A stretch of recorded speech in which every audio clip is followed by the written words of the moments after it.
키워드로 이슈를 알아보는 클릭 키워드입니다. 오늘의 첫 번째 키워드는 서울시의 사과입니다. 서울시가 고 박원순 전 서울시장의 성희롱 관련 사건에 대해 피해 직원과 가족들 그리고 시민들에게 사과드린다고 밝혔습니다. 국가인권위원회에선 고 박원순 전 시장이 업무와 관련해 피해자에게 행한 성적 언동은 국가인권위원회법에 따른 성희롱에 해당한다고 밝혔습니다. 이에 따라 서울시에 사건 피해자에 대한 적극적인 보호 방안과 2차 피해에 대한 대책 마련을 권고했습니다.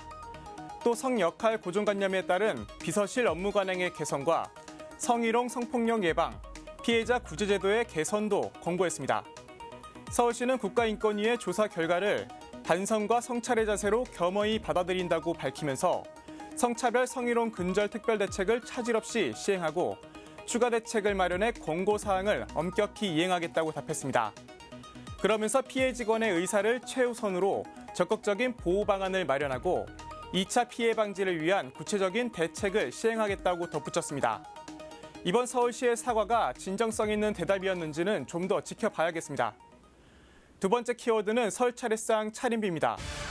올해 설 차례상의 차림 비용은 가족 6인에서 7인을 기준으로 전통시장에 대형마트보다 5만 원 정도 더 저렴할 것으로 보입니다. 구매 평균 예상 비용은 전통시장이 21만여 원이고 대형마트가 26만여 원입니다. 만일 정부의 5인 이상 집합금지 조치가 설 명절까지 이어진다면 가족 3인에서 4인을 기준으로 전통시장이 대형마트보다 3만 원 정도 저렴할 것으로 예상됩니다. 여기에 대한 구매 평균 예상 비용은 전통시장이 12만여 원이고 대형마트가 15만여 원입니다. 가족 6인에서 7인을 기준으로 한 차례상 비용을 과일 품목과 생선류를 제외하고 3인에서 4인으로 조정해본 결과입니다.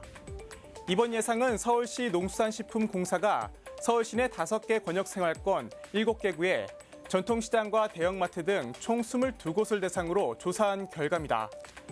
쇠고기나 돼지고기와 같은 축산류는 전통시장이 대형마트에 비해 평균적으로 24%, 과일류는 19%, 무와 배추는 9% 정도 저렴하게 구매할 수 있다고 하니까요.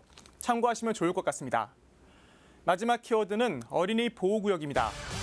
경찰청 통계에 따르면 지난해 서울의 어린이 보호구역에서 어린이가 사망한 사건은 단 한 건도 없었습니다. 지난해 사고 건수는 60여 건으로 지난 2019년 대비 50여 건 감소했는데요. 서울시는 안전한 어린이 보호구역을 만들기 위해 지난해 발생한 사고 원인을 분석할 예정입니다. 이를 바탕으로 시민이 체감할 수 있는 대책과 사업을 연구하고 개발할 계획입니다. 또 개학 전까지 서울시 경찰청 그리고 25개 자치구와 함께 종합계획을 수립한다는 구상입니다. 서울시는 내년까지는 사망사고와 중상사고까지 없는 어린이 보호구역을 만드는 게 목표인데요. 그 목표가 꼭 이뤄졌으면 좋겠습니다. 지금까지 클릭키워드였습니다.